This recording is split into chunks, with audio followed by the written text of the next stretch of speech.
नमस्कार।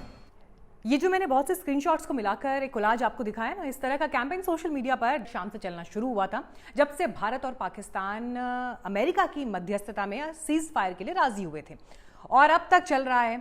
सबसे ताज्जुब की बात यह है कि सीज फायर पर चर्चा होने से ज्यादा ट्रेंड में आ गई हैं पूर्व पीएम इंदिरा गांधी।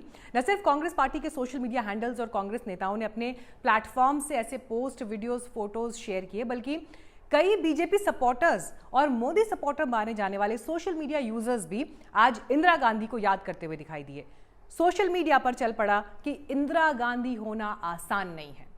कांग्रेस ने मौका ताड़कर इस कैंपेन को सोशल मीडिया पर झोंक दिया और उसमें लीड ले ली। मुझे तो ये देखकर बड़ी हैरानी हुई कि इंदिरा गांधी के इतने वीडियोस, इतने स्टेटमेंट्स, उनके प्रेस कॉन्फ्रेंसेस, उनके पब्लिक प्रोग्राम्स की क्लिप्स एक ही दिन में अकेले देखने सुनने को मिल गई।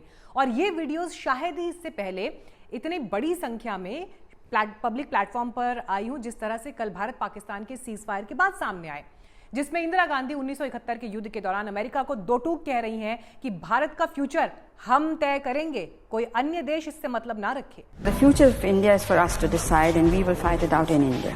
I don't think it's anybody else's business. Do you think people are going to sit aside and watch their women raped in front of them and say that no, we are going to quieten the situation? That's not quietness. That is the worst possible type of war, it's the worst possible type of violence. Social media पर लोग इंदिरा गांधी के साहस, उनकी हिम्मत की दाद दे रहे हैं, उनका महिमा मंडन कर रहे हैं। वो वीडियोस भी धड़ल्ले से शेयर किए जा रहे हैं जो कि सेलिब्रिटीज ने इंदिरा गांधी को लेकर पब्लिक प्लेटफॉर्म्स पर जो बातें की हैं। पाकिस्तान के दो टुकड़े करने वाली महियसी श्रीमती इंदिरा गांधी हमने पैदा की। आप उससे भी महान काम करें। ईश्वर करे कि पाक अधिकृत कश्मीर आप भारत को दिला दें, हम आपके सम्मान में भी कविताएं लिखेंगे। भारत में कितने प्रधानमंत्री हो गए अब तक? 10-12 तो हो ही गए होंगे। उनमें से एक का नाम था इंदिरा गांधी। और इंदिरा गांधी ने एक निर्णय लिया था कि पाकिस्तान ज्यादा बड़ा है, उसे 2 हिस्से होने चाहिए। और फिर 1971 में डॉक्टर ने कहा बधाई हो, बांग्लादेश हुआ है।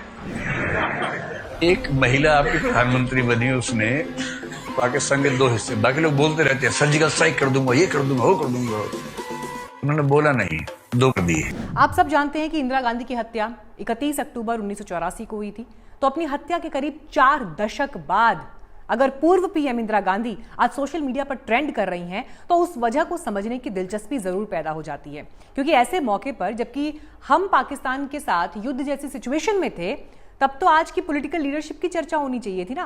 मोदी जी की बात होनी चाहिए थी, जयशंकर जी की बात होनी चाहिए थी, होम मिनिस्ट्री की बात होनी चाहिए थी, विदेश मंत्रालय की बात होनी चाहिए थी। लेकिन बात हो रही है इंदिरा गांधी की, उनके भाषणों की। केवल हम भारत के लिए नहीं लड़ रहे हैं, केवल अपने उसूलों के लिए नहीं लड़ रहे हैं। हम आज सारे दुनिया में जो दबे हैं, सारे दुनिया में जो वर्षों से, आज के नहीं, जो सदियों से दबाए गए हैं, चाहे वो अपने दबाएपन को न पहचान सके, वो अपनी गुलामी को नहीं पहचान सके, लेकिन हम पहचानते हैं और हम जानते हैं कि उससे आज हम नहीं लड़ेंगे तो यही धक्का हमको लगेगा। और अगर पाकिस्तान को हानि होगी तो उनको मैं दोष देती हूँ कि उन्होंने ये हानि की है। और आज जो हमसे जलते हैं क्योंकि इस किस्म की मदद हमने किसी से नहीं ली, वो इसी वजह से नहीं ली। असल में ये सारा पॉलिटिकल नैरेटिव सेट करने का खेल है जिसमें शायद पहली बार कांग्रेस पार्टी लीड करती हुई दिखाई दे रही है। वरना तो नैरेटिव सेट करने में बीजेपी का कोई जवाब नहीं। उनकी सरकार है, उनके पास विराट प्रचार तंत्र है, अपने मिजाज के बहुत से लोग हैं। लेकिन पाकिस्तान को 2 दिन में ही मटिया मेट कर देने की हुंकारों के बीच अचानक सीज फायर की घोषणा होने से उनको सबसे ज्यादा धक्का लगा, जो कि दिन रात युद्ध के उन्माद में बैठे हुए थे, जिन्होंने इस्लामाबाद पर कब्जा करवा दिया था। लाहौर, कराची, रावलपिंडी, सब पर हिंदुस्तानी परचम लहरा दिया था। चाय वहां जाकर पिएंगे, ये सब बातें चली रही थी ना।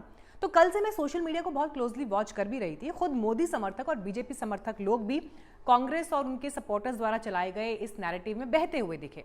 सरकार समर्थक माने जाने वाले कई एंकर्स, जर्नलिस्ट ने सोशल मीडिया पर ऐसी पोस्ट की जो याद भी दिला रहे थे कि पहलगाम नरसंहार करने वाले आतंकी अभी तक पकड़े नहीं गए और आप लोगों ने सीज फायर घोषित कर दिया। असल में बीजेपी समर्थक या कहें कि मोदी समर्थकों को इसकी आदत नहीं है कि उनके सुप्रीम लीडर पर कहीं कमजोर होने की तोहमत लगे। मोदी के लिए जो इमेज मेकिंग के कैंपेन चलाते हैं, चलते हैं, वो भी इस तरह से डिजाइन होते हैं कि वो एक सख्त और कड़े फैसले लेने वाले नेता हैं। बीजेपी का कल का ही पोस्ट आप देख लीजिए ना, यूपीए रजीम से तुलना कर दी। एक ऐसा नेता जिसकी पूरी दुनिया में धमक दिखाई देती है। बीजेपी का चुनावी विज्ञापन भी आपको याद होगा कि मोदी ने रूस यूक्रेन वॉर रुकवा दी वाला दावा उस दौरान किया गया। हालांकि फजीहत होने के बाद इस विज्ञापन को वापस भी लिया गया।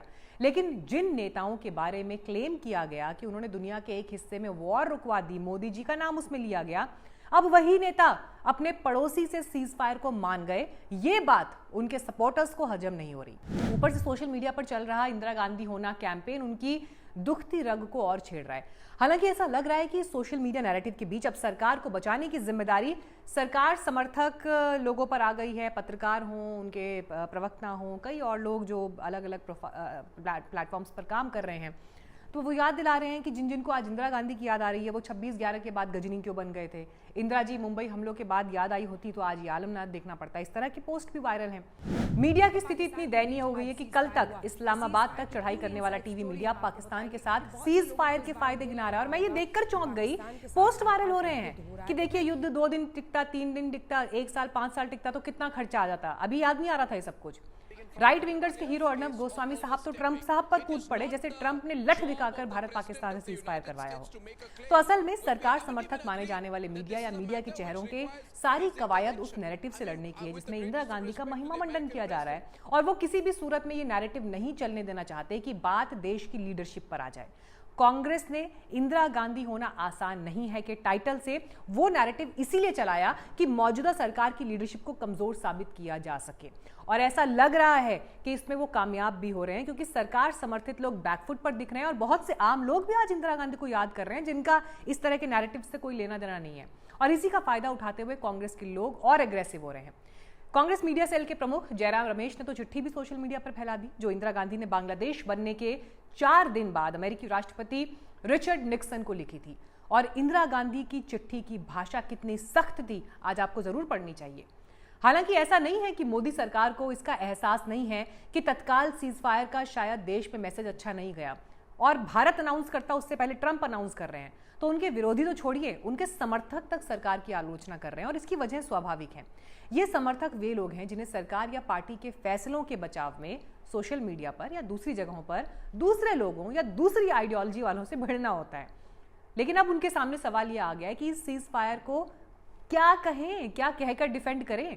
हालांकि कुछ कट्टर समर्थक अभी भी लगे हुए हैं कि किसी भी तरह से बस सरकार के फैसले का बचाव किया जा सके। मेघा, चित्रा, मैं आपसे ये कह रही थी कि जो बार बार कंपैरिजन किया जा रहा है कि 1971 में क्या हुआ था और अभी क्या हुआ है, देखिए किस तरीके से सिचुएशन अलग थी उस वक्त और अभी जो सिचुएशन जिससे भारत डील कर रहा है। 1971 में जो वहाँ की स्थानीय आबादी थी जो अब बांग्लादेश है वो पाकिस्तान के खिलाफ बहुत ही सक्रिय रूप से संघर्ष कर रही थी, उसको भारत ने मदद करी थी और भारत को वहां की जनता का पूरा समर्थन था। लेकिन 2025 में अभी जो सिचुएशन बनी थी चित्रा, उसमें ऐसी कोई भी कहानी नहीं थी।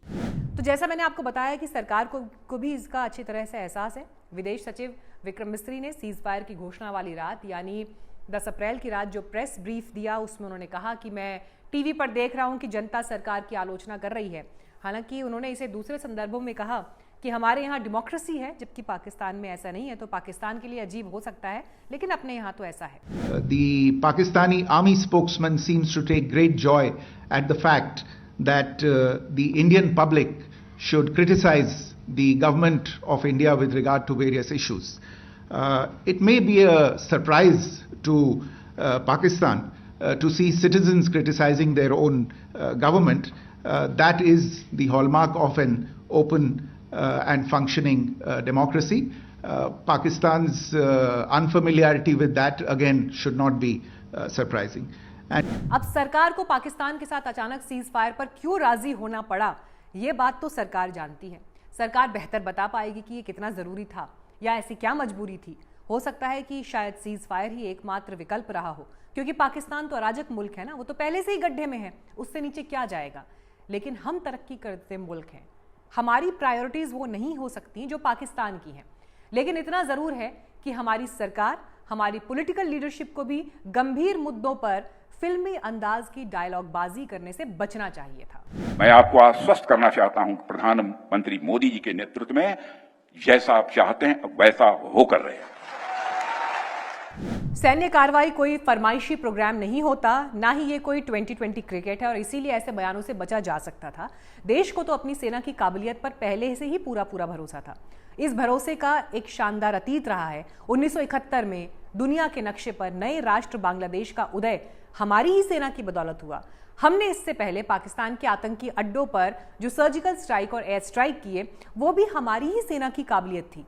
हमने 7 मई को पाकिस्तान में आतंकी ठिकानों पर चुन चुनकर जो स्ट्राइक्स किए ऑपरेशन सिंदूर में, वो भी हमारी सेना की पेशेवर स्किल को दर्शाता है।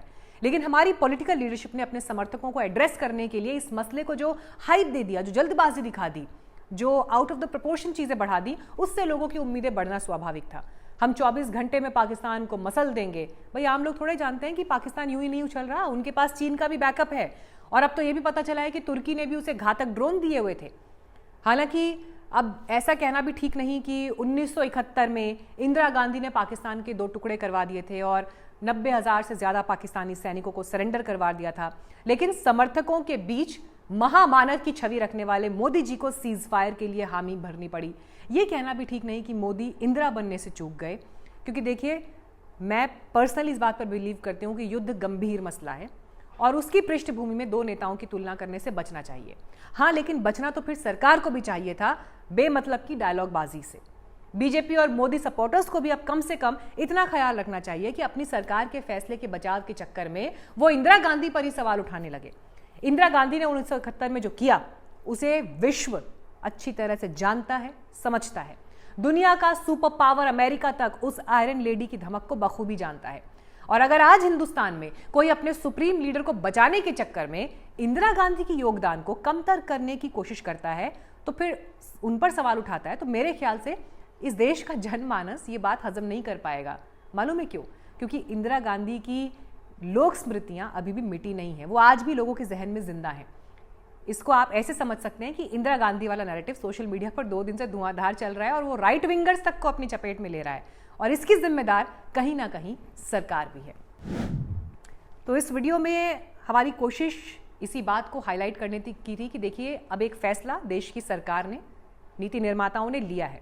सही गलत की अपनी विवेचना हो सकती है, लेकिन देश का बुरा हो ये किसी की नियत में नहीं रहा होगा। इसलिए इंतजार करिए, थोड़ा सा विनम्र बनाइए खुद को भी, सोशल मीडिया पर लिखते हुए, बात करते हुए प्रतीक्षा करिए। आने वाले दिनों में आगे कुछ भी हो सकता है। Thank you so much news beats को देखने।